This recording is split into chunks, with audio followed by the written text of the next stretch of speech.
Olá, seja bem-vindo ao Desafio da Leitura Bíblica. Existem pessoas que têm a maior consideração pela Bíblia como palavra de Deus. Acreditam que ela seja a verdade revelada pelo Senhor e nossa única regra de fé e prática. No entanto, na prática não é exatamente isso que essas pessoas demonstram.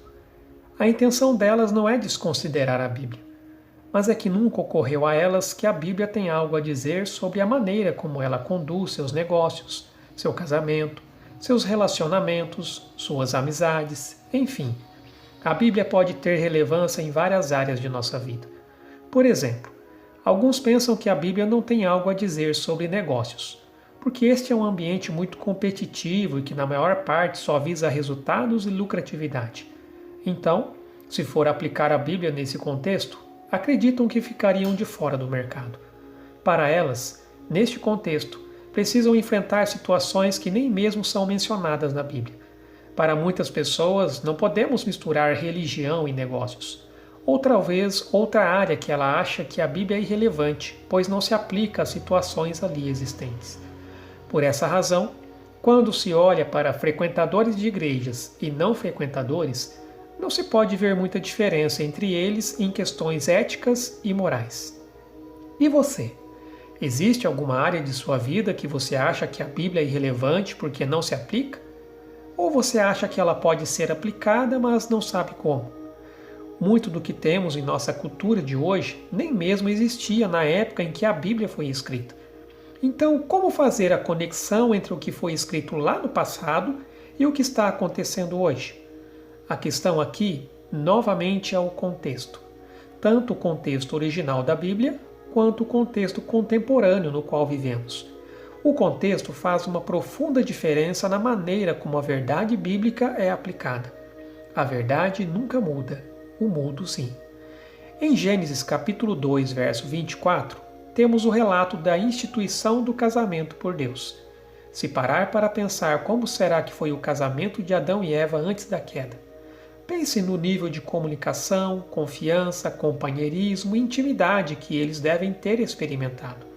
Após a queda, passaram a ter de conviver com os conflitos por causa do pecado, desconfiança, egoísmo, orgulho, lascívia e luxúria. Pense no povo de Israel que recebeu a revelação deste livro pela primeira vez. Eles vinham de um contexto de escravidão no Egito e por muito tempo acabaram adotando as práticas egípcias. A poligamia era algo comum, embora isso não seja uma exclusividade da cultura egípcia. Como seria para eles a ideia de ser uma só carne?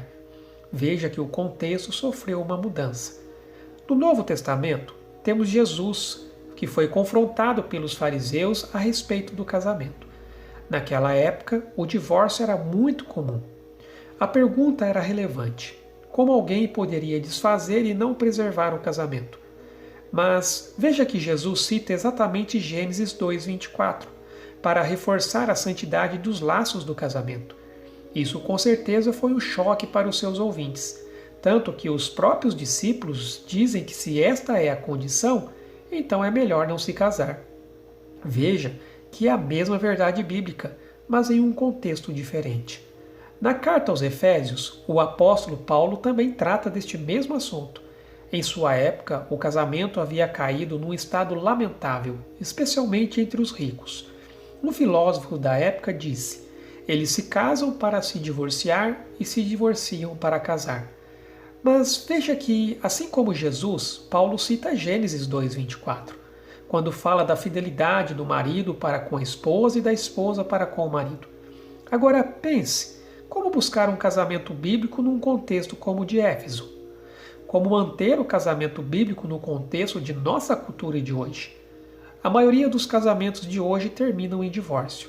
A infidelidade conjugal está aumentando dia a dia. Muitos casais com filhos entram em acordo na criação dos mesmos e enfrentam todos os problemas emocionais e financeiros que isso impõe a eles. Não existe mais um padrão familiar como o de Gênesis 2:24. Como um casal pratica o casamento em uma só carne no contexto cultural de hoje? Contexto, contexto, contexto. Como aplicar a Bíblia e considerar uma mensagem que perdura ao longo dos séculos? A chave É o contexto. Qual era o contexto da época e qual é o contexto de agora? Vimos a importância do contexto no passo da interpretação. Agora, vamos descobrir sua importância no passo da aplicação. É preciso entender a cultura antiga, pois quanto mais soubermos sobre a cultura na qual uma determinada passagem foi escrita e a qual foi originalmente aplicada, mais preciso será o nosso entendimento e mais capazes seremos de fazer uso dela em nosso próprio contexto cultural. Devemos também entender nossa própria cultura, ter uma visão de nossa época e questionar: onde estão os pontos de urgência? Onde estamos especialmente necessitados da verdade bíblica? Que dinâmicas culturais tornam a prática da verdade difícil e muitas vezes aparentemente impossível? O que influencia nossas atitudes e comportamentos espirituais? O que os apóstolos diriam se estivesse escrevendo para a igreja de hoje? Se Cristo estivesse entre nós fisicamente, o que ele diria? Para tudo isso, precisamos de pessoas que entendem tanto a palavra quanto o mundo, que sabem o que Deus quer que seja feito na sociedade. Pessoas que não apenas entendem a Bíblia, mas também sabem discernir os tempos e as épocas. Entender a cultura não é tão fácil quanto se pensa. O fato de vivermos nesta época não significa que a entendemos, que sabemos como as coisas funcionam. A grande maioria vive sem notar as forças que as influenciam. Eis aqui algumas perguntas para você analisar o contexto cultural de hoje. Quem, o que, onde, quando, por quê, qual a razão? Vimos como essas perguntas nos ajudam a entender o mundo antigo, mas elas também se aplicam ao mundo de hoje. A questão é que, ao fazer essas perguntas a respeito de nossa época, nos contentamos com respostas superficiais. Lembre-se que um dos problemas no estudo bíblico é achar que já sabe, que já tem domínio de determinado assunto. Nunca pense que você entende completamente o mundo em que vive. Há muitas questões a se considerar. Vejamos algumas delas. Poder.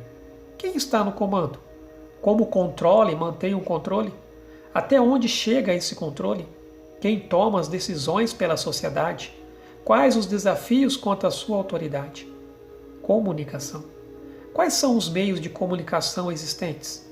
Como as notícias e informações chegam até nós? Quem tem acesso a essas informações? Como determinar que informações são confiáveis ou não? Como os meios de comunicação utilizam e manipulam as mensagens? Dinheiro. Que lugar ele ocupa em nossa escala de valores? Como as pessoas ganham suas vidas? Como funciona o comércio? Que meios de transporte utilizam? Que recursos nós temos disponíveis? Quais os empreendimentos tecnológicos que existem? Etnia. Que pessoas compõem nossa cultura? Que história e valores elas trazem? Como nossa sociedade está organizada socialmente? Quem está no topo dessa pirâmide organizacional?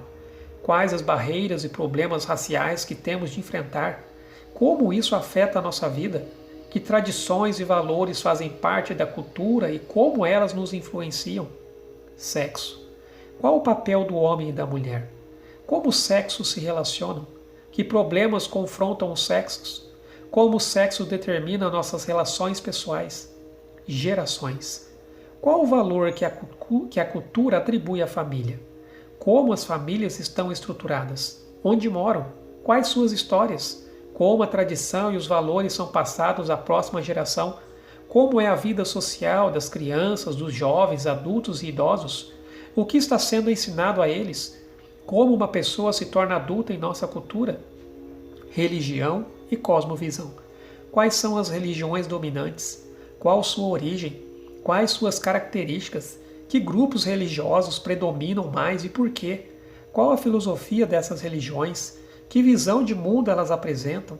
Como o Evangelho pode atingir essas religiões?